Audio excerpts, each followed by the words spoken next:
"Don't read the ninth letter," Royston said, laying the torn marriage paper across the bundle of envelopes in Rosella's lap.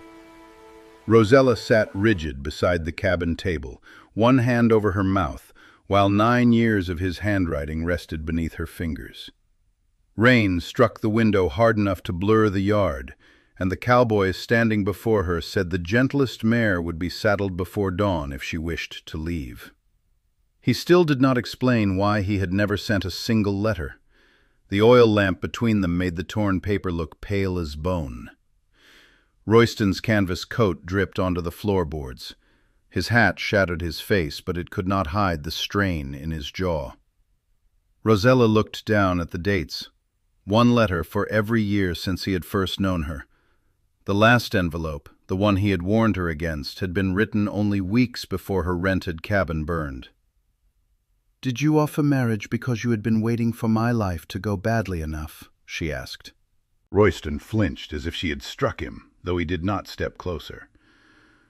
"The traveling money is in the tin beside the stove," he said.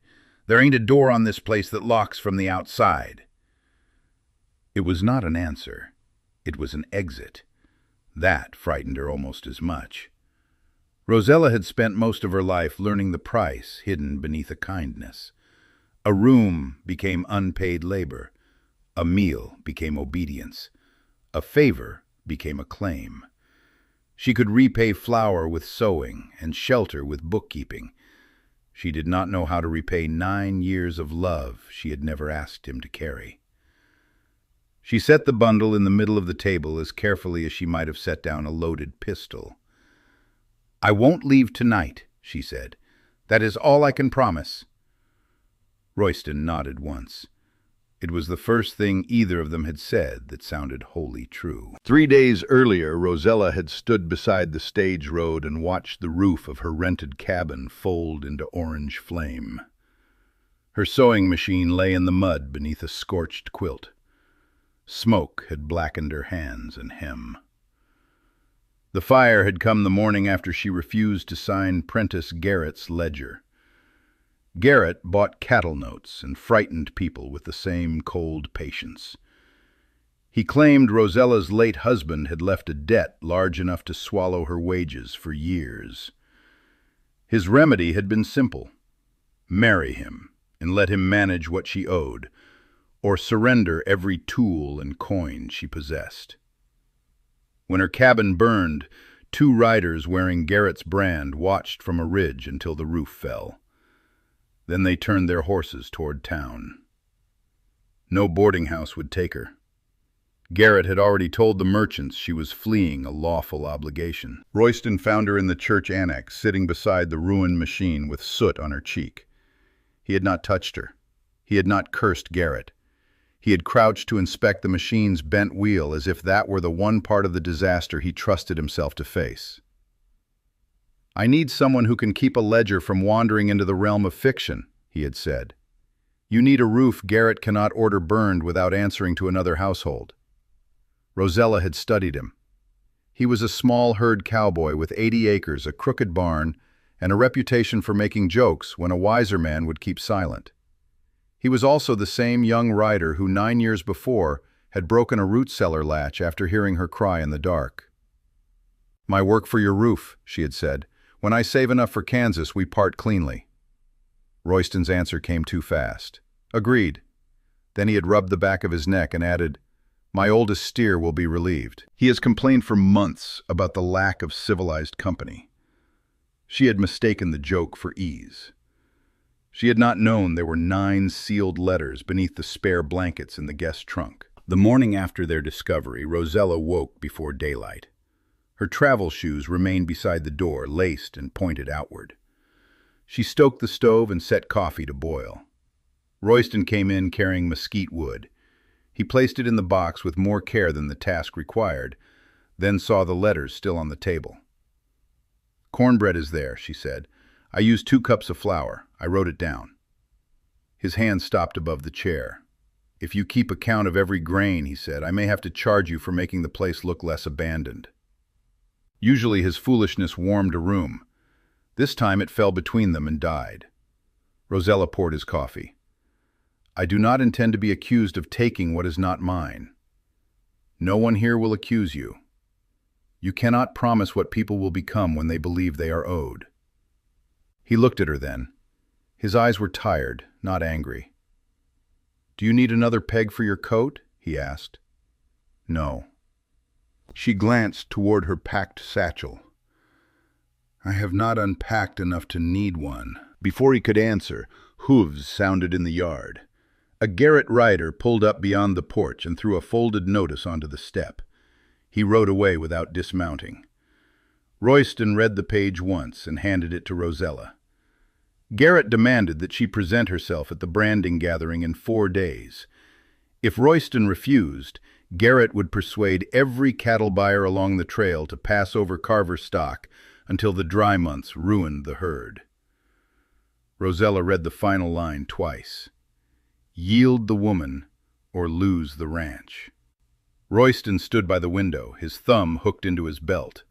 The rifle remained over the hearth. "What do you want done with it?" he asked. Most men would have chosen for her. One would have ridden out boasting of blood. Another would have packed her bag before supper. Royston gave the paper back to her. "Leave it on the table."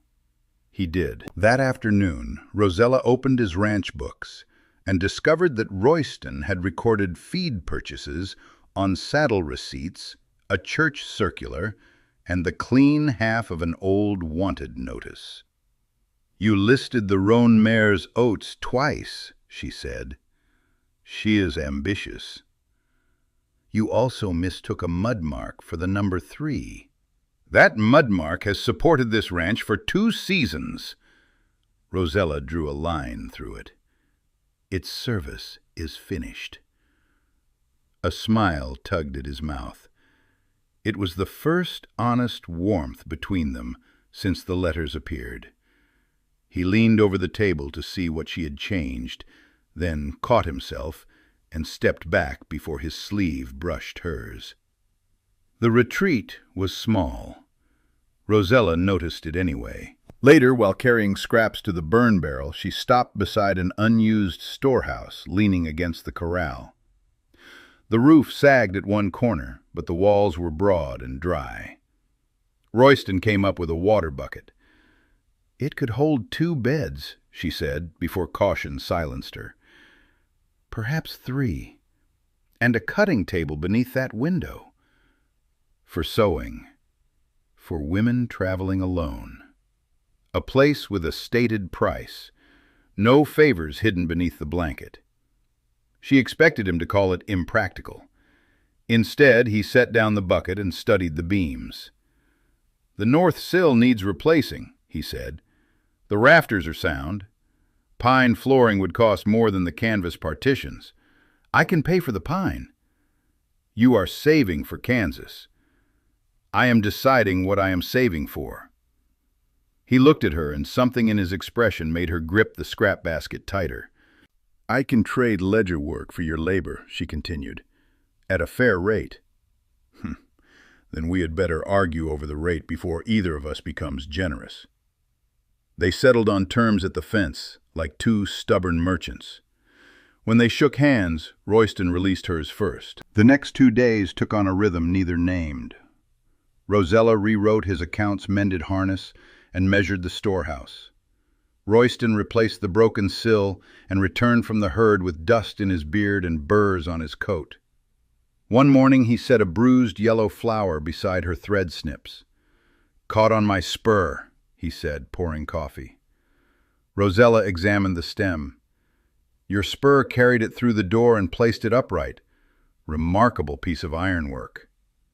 She put the flower in a chipped cup. He pretended not to watch. A neighboring hand arrived that afternoon to borrow a wrench.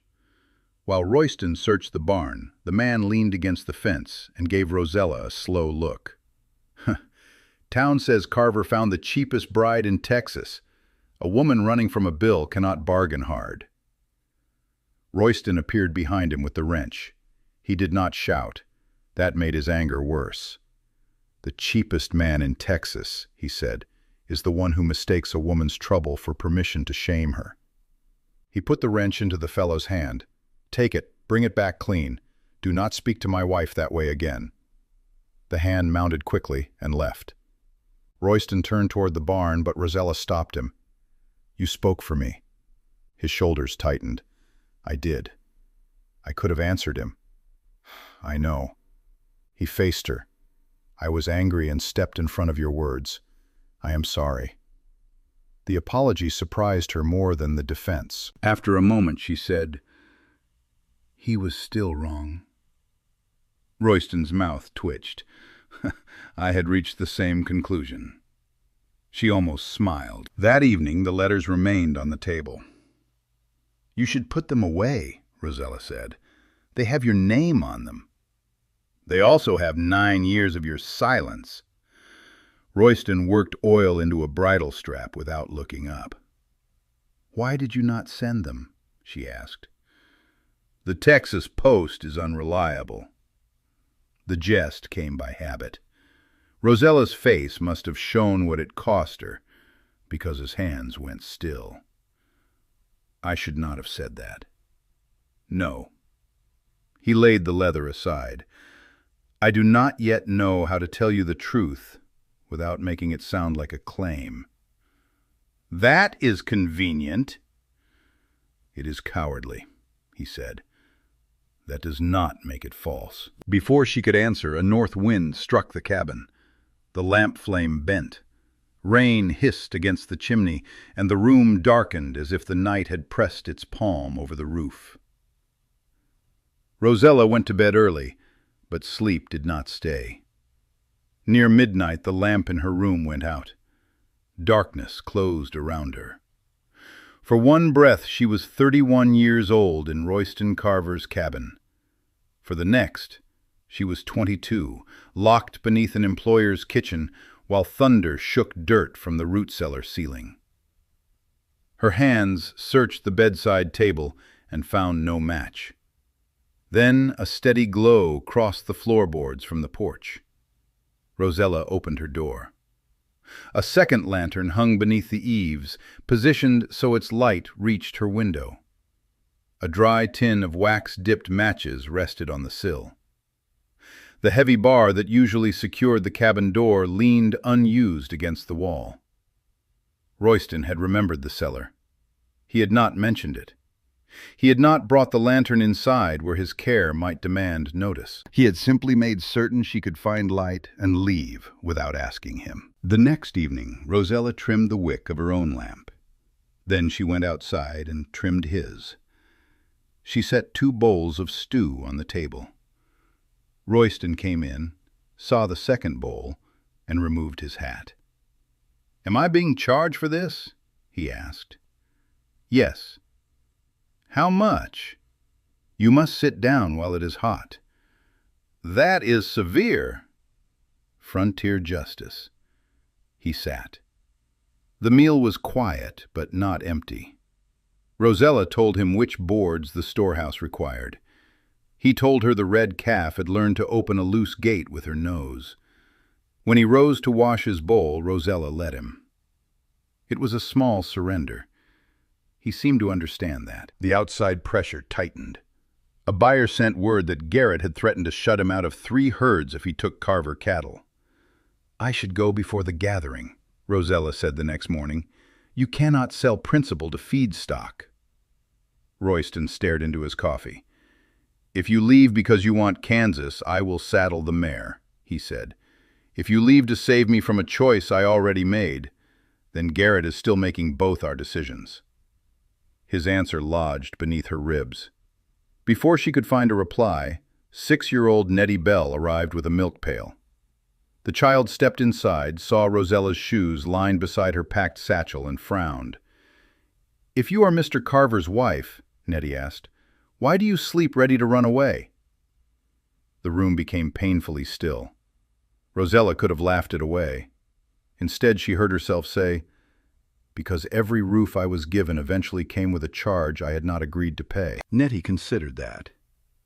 "Ma says a price ought to be told before supper." "Your mother is sensible." Royston crouched and filled the pail. He sent Nettie home with a biscuit, then remained by the open door. I have been carrying a charge, too, he said. Only I wrote it against myself. Rosella's gaze went to the letters. He continued before courage failed him. I wrote the first while you were working for the Harpers. I meant to ask if you would walk with me after church. Then I learned you were promised to another man, so I kept it. I wrote each year again because not writing did not make you leave my mind. Why not send one after my husband died? Because grief left you poor and alone.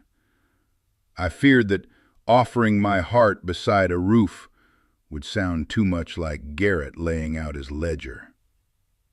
He looked toward the stove as if the next words were harder than the first 9 years. My mother spent half her life thanking my father for a roof he used to keep her quiet, he said. I learned young that gratitude can be made into a bridle. I would sooner lose you honestly than hold you that way. Rosella gripped the chair back. You call your silence respect because it kept you from hearing no. Pain crossed his face. That is true. The admission took some of the force from her anger. Then Royston looked at the packed satchel. And you call every kindness a debt because a debt can be paid. Wanting a place is harder. You might have to admit it can hurt you. Rosella's fingers tightened on the wood. He had not raised his voice. He had still found the deepest bruise in her. Do not decide what I want, she said.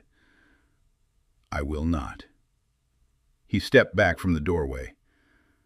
But I will stop pretending I do not want you here. Hooves and wagon wheels sounded before either could say more. Prentice Garrett drove into the yard with 2 armed men beside him. Henrietta Parrish, his pale bookkeeper, sat stiffly on the rear seat with a leather ledger clutched to her chest. Garrett halted outside the gate. I have come for what is owed, he called. Send the widow out, Carver, and I may still allow your herd onto the buyer's list. Royston walked down the steps. His rifle remained inside, but his hand rested near the revolver at his hip. He stopped at the gate and looked back at Rosella. Open or closed? The question passed through the yard like a drawn wire. Garrett expected Royston to choose. So did his men. Rosella stepped onto the porch. Closed. Royston dropped the crossbar into place. Garrett smiled without warmth. You would lose your ranch for a woman using your name as cover. Royston's hand came away from his revolver. His voice did not soften. She gave you her answer. You will not take her, frighten her, or discuss her as property on my land. One of Garrett's riders shifted toward his gun. Royston moved first, not drawing, but stepping squarely between the gate and the porch. Do that, he said, and every neighbor within hearing will know who brought blood to a branding yard over a forged debt. The rider froze. Rosella came down the steps and stood beside Royston rather than behind him. My husband's accounts will be examined, she said to Garrett. Your men watched my cabin burn. I have names, dates, and witnesses. Come near me again, and I will put every one of them before the circuit judge. Garrett's smile thinned. No judge will save a penniless widow. I am not asking one to save me. I am telling you where I will stand. For the first time, Henrietta looked up. Her eyes met Rosella's, then dropped to the ledger. Garrett snapped the reins. We shall see how brave you are when his cattle starve. The wagon turned in the mud and rolled away. Only after it vanished did Rosella notice that Royston's fist was bleeding where his nails had cut his palm. You nearly drew, she said. Yes, but you did not. You had begun speaking. The answer was so simple, it unsettled her. That night, fear returned in a different shape. Garrett had threatened Royston's land because of her. The ranch was not merely a roof. It was years of fence posts, winter feed, broken horses, and mornings no one else had seen. She could not bear to become the fire that consumed it. While Royston checked the far fence, she packed the rest of her clothes. She left a note on the pillow. "I cannot be the reason you lose everything." In the barn, the mare was already saddled. Royston stood beside her, holding the reins. Rosella stopped. "You knew." "I know what it looks like when you put your shoes toward a door." He handed her a leather pouch and a folded map. "There is enough for the stage from San Antonio. The marks show line camps Garrett does not own." "You closed the gate in his face, and now you are helping me leave." "I closed it because you said closed." His voice roughened. "I am saddling this horse because you may still say open." Rosella's eyes burned. "After 9 years, how can you let me go?" "Waiting is not a claim." He took a sealed envelope from inside his coat. The number 9 stood in one corner. "You may burn it," he said, setting it on the saddle horn, "but do not ride away believing I offered you charity." Then he left the barn. He did not look back to see whether she followed. Rosella carried the letter to the storehouse. Rain ticked against the roof as she sat on a crate and broke the seal. The writing was hurried, less steady than the other envelopes. "Rosella, I heard Garrett has begun pressing you.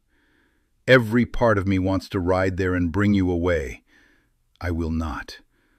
You would hate being made into a helpless woman merely so I could play the brave man. My regard for you gives me no right to choose your road. If you ever knock on my door, it will open. If you never do, I pray you find a roof that belongs wholly to you. I will not put my name beside your safety and call the bargain love." Rosella read it twice. The letter did not ask for gratitude. It did not predict that she would someday understand him. It left the future entirely in her hands, even though the act of doing so had plainly cost him. She took the goodbye note from her pocket and tore it across the middle. Then she fetched her canvas coin bag, a measuring tape, and a hammer. When Royston found her, she was marking the storehouse wall where a second doorway would go. He stopped beneath the lintel. Rosella pressed the coin bag against his chest. "My share of the pine," she said. "Not a gift, not repayment." He did not take it. "You need that money. I am using it. For a building on my land, for a business with my name in its book." She held his gaze. "Do you want a wife, Royston, or only a woman you are allowed to rescue?" His face changed. The question struck exactly where she meant it to. At last his hands closed around the bag. "A wife," he said, "though I suspect she will correct my figures until I die. Only the dishonest ones. That leaves me little comfort." The laugh that escaped her felt rusty but real. They worked until the lantern burned low. Royston cut the new doorway. Rosella measured the beds and insisted on a lockbox each guest could secure for herself. He argued that her planned counter was 2 inches too wide. She proved him wrong with his own crooked ledger as a straightedge. Near midnight, she drew the 9th letter from her apron. "Your handwriting is dreadful. I wrote that one on horseback." "A moving horse?" He objected to the subject. "No horse could object as much as I do to these loops." Royston smiled. "You read every word." Rosella folded the page carefully.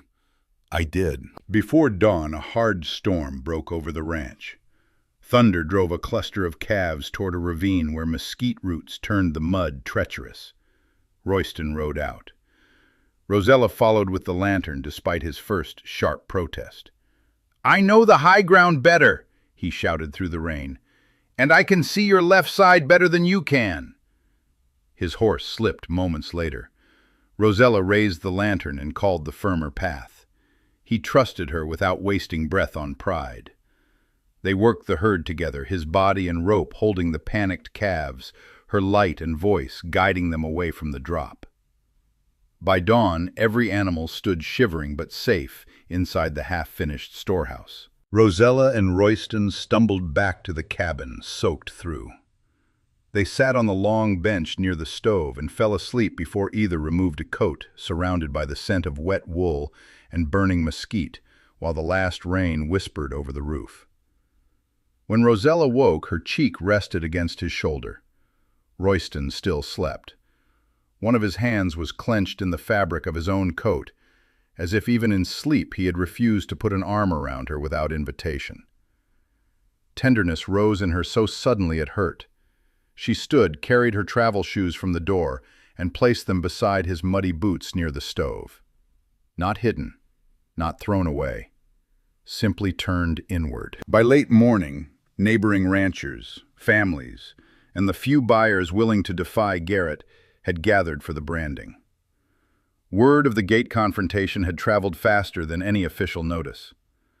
Royston stood near the corral, speaking with a buyer. On the porch, an empty chair waited beside his. He had not asked her to take it. Rosella came out wearing a clean blue dress. Conversation thinned as she crossed the yard. Among the families gathered near the fence, Nettie Bell spotted her and waved with both hands, her smile bright enough to make Rosella's throat tighten. Rosella lifted one hand in answer and kept walking. She sat beside Royston. A ranch hand tipped his hat. "Did not expect to find you comfortable here, ma'am. Not with Garrett making his threats." Rosella looked across the yard, then at the storehouse where wet calves had spent the morning beneath the roof she had helped claim for a different purpose. "I came because I needed shelter," she said. "I am staying because no one here has ever barred the way out." Royston turned toward her. For once he did not protect himself with humor. "I have wanted you for 9 years, he said. "But today is the first day I know you are beside me because you choose it."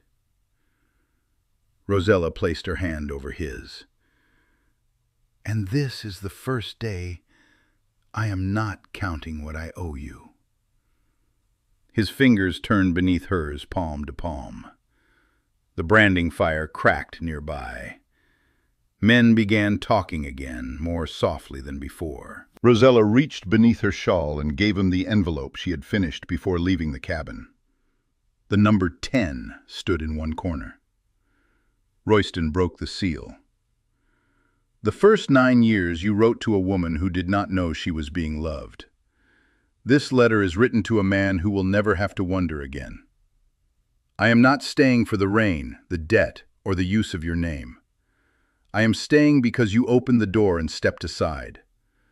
I choose the work, the storehouse, the crooked books, and you." Royston read the last line twice. "9 years of speaking to paper is enough," he said. "The rest we say aloud." Rosella lifted her chin. "Then begin." He glanced at the neighbors, the smoking branding irons and a row of children pretending not to stare. "I love you," he said. There was no performance in it, no bargain, just the truth he had once been too afraid to risk. Rosella squeezed his hand. "I love you too." He waited. When she stepped toward him, he bent and kissed her gently beneath the porch beam, while the yard found a sudden, exaggerated interest in cattle. The branding resumed.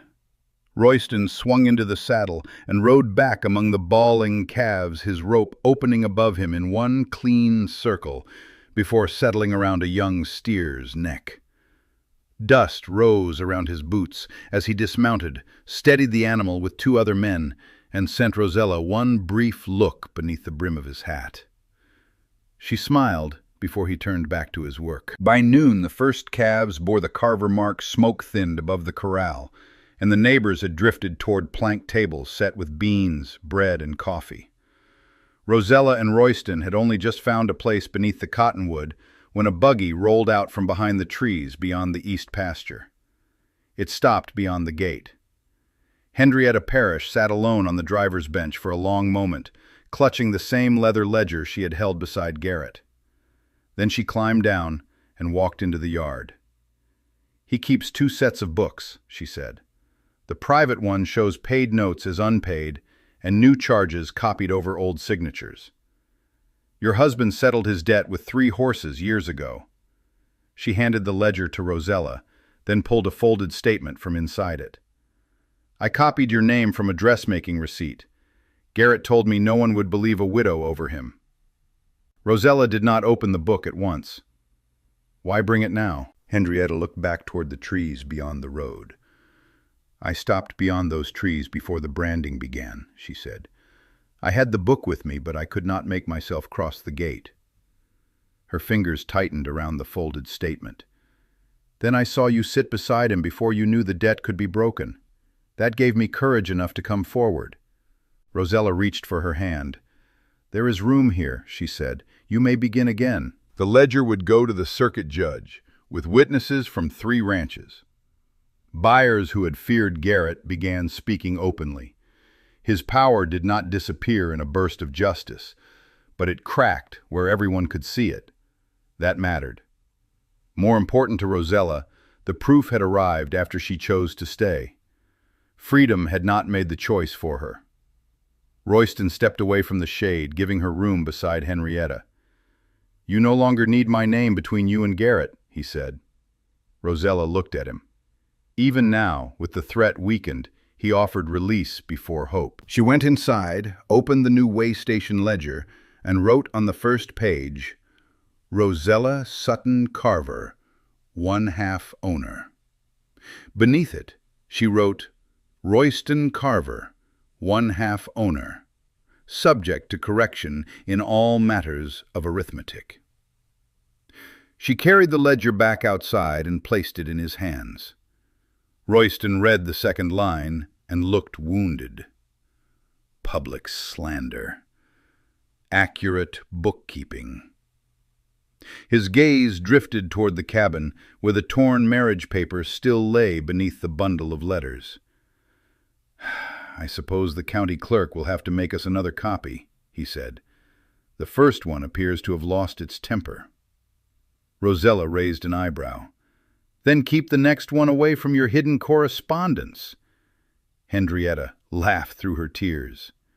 Rosella smiled, drew a clean handkerchief from her sleeve, and pressed it gently into Henrietta's hand before leading her toward the shade, the waiting food, and the first company she no longer had to fear. 2 weeks later, the storehouse opened as a waystation.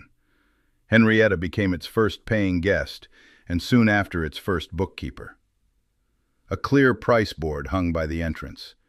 Each sleeping space had a small lockbox, and each woman kept her own key. The 9 letters rested openly on the cabin mantel. The 10th stayed in Royston's vest pocket until its folds grew soft.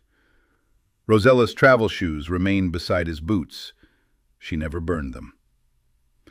A home, she had learned, was not proven by having nowhere else to go. It was proven each morning when the door stood open and she chose freely to remain.